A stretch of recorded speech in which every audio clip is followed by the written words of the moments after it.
Les vraies voix Sud Radio, le mot du jour. Et Philippe David, le mot du jour est... Récupération. Ah oui. Le mot du jour est le mot récupération, puisque certains s'offusquent des hommages rendus à la petite Lola sauvagement assassinée et n'hésitent pas à parler de récupération d'un fait divers tragique.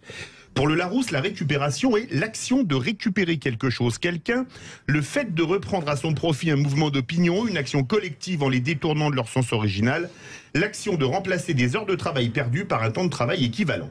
Récupération vient du latin recuperatio, qui signifie récupération, recouvrement. La récupération, c'est comme les indignations, il y a les bonnes et les mauvaises. La mauvaise récupération, c'est oser rendre hommage à Lola en affirmant que sa meurtrière présumée n'avait rien à faire en France car en situation irrégulière et frappée par une obligation de quitter le territoire français. La bonne récupération, c'était hurler à l'inhumanité des Européens devant le corps du petit Thaïlande mort sur une plage pendant la crise des migrants. Une autre bonne récupération était la mort de George Floyd aux USA, qui a permis à certains de manifester en affirmant que la police et la gendarmerie française tuent, faisant un parallèle scandaleux avec la mort d'un voyou multirécidiviste en France, Adama Traoré. Bizarrement, la plupart de ceux qui hurlent à la récupération de la mort de Lola ne trouvaient rien à redire lors de la récupération des morts d'Aylan et de George Floyd, puisqu'ils faisaient souvent partie de ceux qui les récupéraient sans le moindre état d'âme. Les récupérations sont bel et bien comme les indignations à géométrie variable. Repose en paix, Lola, toi qui, si la loi avait été respectée, serais probablement encore en vie et que personne ne vienne m'accuser de récupération. Merci beaucoup Philippe David. Je voulais juste dire que votre papier est très bien, mais que je m'inscris totalement en faux. Vous mettez en parallèle des choses qui n'ont rien à voir. George Floyd est assassiné et tué par un policier. Le petit Ilan est tué parce que...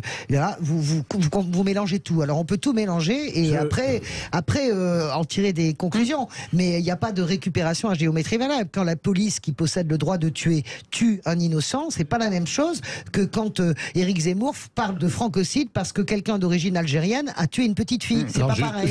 Sur la police, pardon, la police n'a pas le droit de tuer, la police a le droit de faire l'usage de la violence de façon légitime. Ça veut dire qu'elle a le droit de tuer. Personne n'a le droit de tuer. Et pardon, j'ai dit une bêtise, parce que j'y vais, je ne te point, mais c'est le site, bien sûr, c'est Chimène qui dit ça, c'est pas fait. Philippe Bilger.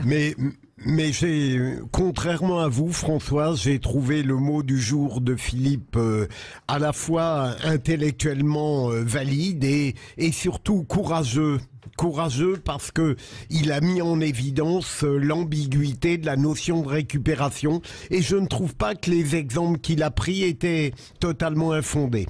Moi, je pense qu'on mélange pas des chèvres et des choux et que je pense qu'on peut tout. Non, mais on peut tout démontrer et son contraire. Non, je suis pas du tout d'accord avec. Je trouve tout à fait audible le fait de dénoncer finalement cette démarche qui consiste à récupérer des drames humains, que ce soit le pauvre Aylan, que ce soit effectivement George Floyd, que ce soit cette pauvre Lola. C'est vrai que c'est toujours très désagréable, très gênant et même écœurant de voir que des politiques qui n'ont rien à voir avec ces histoires, finalement s'en servent pour servir leur idéologie. Moi, j'ai été écœuré par la mort de... inévitable. Ouais, moi j'ai été écœuré par la mort de George Floyd. J'en parle tellement librement. Et par exemple, je n'ai pas accepté la récupération sur Adama Traoré. Donc on peut... Moi, je pense que il faut de la... Oui, vous parlez de courage. Bon, Philippe Bilger, Philippe David, c'est quelqu'un qu'on adore et qui dit les choses telles qu'il les pense. Donc je sais pas si c'est du courage ou pas, parce qu'on risque pas la peine de mort quand on exprime une idée. Heureusement, mais il y a marqué Parlons vrai sur nos murs. Philippe Bilger. Je trouve que c'est un peu tiré par les cheveux. Philippe que vous Bilger. n'avez plus. Par les cheveux, c'est bien dit pour Philippe. C'est ce que je viens de dire à l'instant. Je trouve courageux le mot du jour par rapport à l'opinion dominante. Voilà, qui va plutôt dans votre sens, ma chère Françoise. Alors là, je crois pas. Vous savez, j'allume un certain nombre de chaînes de télé. Je peux vous dire que c'est vraiment, ça pique les oreilles, les yeux, et j'ai pas le sentiment que ça soit mon opinion qui domine. Et je pense même que j'aurais absolument aucune place sur un plateau et que je pourrais même pas l'ouvrir. Vous voyez, donc non. Sur Sud Radio aussi. Ça me paraît. C'est impossible, François. De toute façon, oui, par la force, je parlerai de toute façon toujours. Voilà. Et nous, on vous laissera la parole, bien entendu, Françoise. Restez avec nous dans un instant. La suite des vraies voix jusqu'à 20h, le tour de table de l'actu des VV. Et ce sera avec Françoise Degois et avec Jean Dorido, sous l'œil, bien sûr, de Philippe Bilger. Le patron.